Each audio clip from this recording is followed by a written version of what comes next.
Welcome everyone to the long-awaited return of the Blame game, brought to you by ACER Predator. I hope I actually put the logo up there somewhere. ACER Predator is the official sponsor of the League of Legends 2017 World Championships, which is pretty awesome. I am also awesome, so it's no surprise that they are sponsoring this show as well. All their monitors are being used for the competition, so if it's good enough for the pros, probably good enough for you guys. So if you're in the market for a monitor, definitely check them out. But without further ado, on to the show. It's only been 1 week, but there's already been a ton of insanely hyped matches. Let's dive into one of them. We'll kick things off with a Battle of the Atlantic for Immortals versus Fnatic. The winner of this game was, theorized to be the one likely to escape the group in the second seed, and despite Fnatic having a lead at large portions of this game, they were unable to close it out. Soaz in particular grabbed a lot of the blame, but the question is this due to the team's strategy or his individual failings? The game starts pretty poorly for him given the fact that Immortals start on Fnatic's red buff, meaning that this will lead to a split map situation. When the jungle gets split like this, Soaz knows he will get no jungler assistance for the first couple levels because Broxa is going to be stuck farming both quadrants of the bottom jungle. Fnatic then doubled down on this snowballing bot lane around Reckless strategy because they used their TP mid offensively to continue the dive down the bot lane in a 4v2 situation, as opposed to holding it and potentially using it to cover a 3v2 dive that would happen on the top side.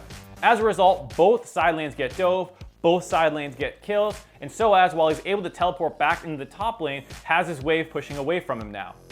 It feels like Soaz knows he's just looking to hold on to laning phase, but he's already set behind, and Immortals continue to gank him near 6 with their punish top lane strategy with Taliyah and Jace. Looking back at the draft, Cho'Gath was one of the few super tanks still left up, and one of his big weaknesses is the fact that his early game is very exploitable. Unlike a lot of other tanks, he has no mobility or defensive tools early on other than his sustain to keep him alive if he starts receiving other pressure.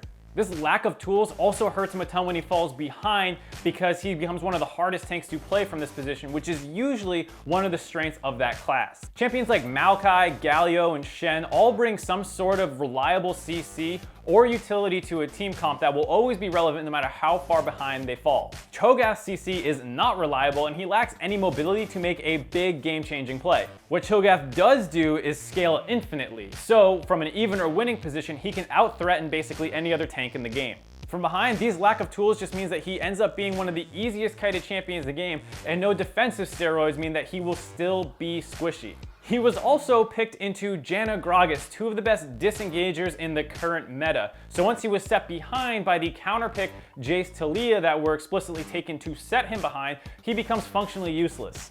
I don't know why Fnatic prioritized taking the Cho'Gath here away from Immortals as opposed to just being able to play either side of the Cho'Gath Shen meta if it comes back to you on the last pick. This also sets up the Lee Sin pick, which does some good work early on, but becomes also useless in the late game when trying to make plays against a Janna and Gragas. Broxa became basically irrelevant, and it was just watch Twitch try and open up on people.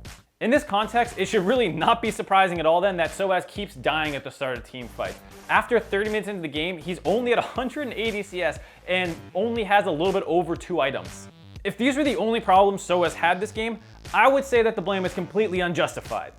Unfortunately, this play also exists. Some people said that he feasted early because he was scared of getting CC'd or bursted down, but it's much better to feast at a position where you're 100% guaranteed to get it versus feasting early and then hoping to somehow sneak some extra damage in. This is also extremely relevant because the enemy jungler is such a lower level than him, it will be very easy to secure this. He even still has flash up to dodge some of the CC that might come his way, so all around this is just a giant misplay by Soaz. Even considering this massive misplay, I would still say most of the blame for Soaz is unjustified. I think that his notoriety and how he's acting on Twitter understandably brings more criticism to him than another player might have gotten for this kind of game. Just to be clear, I'm not saying he played well at all either. Just that given the lack of resources that he was handed in the draft as well as in-game would make this type of game happen to most players. The other topic I want to touch on this week is coming from EDG's mid laner Scout, who is an early candidate for the Dade Award of this year's Worlds, barring some miraculous turnaround from EDG where they become the first team ever to escape from a 0-3 opening weekend. He's been the main focus for EDG's game plans for the most part, as they have taken him Lucian, a lane bully, 3 times early on, and Clearlove has ganked his lane very often. Now it's worth noting he's not a complete flop like Dade was in the past because his early games, for the most part, have been strong. He helped build big leads for EDG in their first 2 games, and I don't think you could possibly blame him for the turnaround that happened versus SKT. Even after that miracle play, Scout was still putting in a lot of work for that game, trying to turn it around for his team. In the AHQ game, however, yeah, those were a lot of big late game mistakes solely on his shoulders. The most egregious error was getting hit by a Cho Rupture with both summoners up and then getting feasted and basically costing his team the game. It's not just in these big moments either, as you can see him constantly walking too close to brushes that could have enemies in them and taking these unnecessary risks. Scout finally gets punished early for this playstyle in the C9 game, where they took his aggressive tendencies and turned them around on him. He tries to all-in a Syndra with no vision on the enemy jungler when the enemy top Shen has also just hit 6 and your top laner is in no position to interrupt him. This mistake gets punished again as his flash is still down and he face checks a brush with contracts in it, and they're able to punish him for a second kill. Once Lucian falls behind, he is exceptionally difficult to play. While I love watching people like Scout play the game, there's a reason that the best players in the world have a grindier, more risk-averse playstyle. Any blame for Scout is completely justified. The High Five Comment of the Week award is brought to you by my patrons Mark Avila and Patrick Elliott, and the award goes to Ultima Shadow. He had the courage to open us for all of us Redditors, and while I can't go back and fix his childhood, I can give him this meaningless internet award.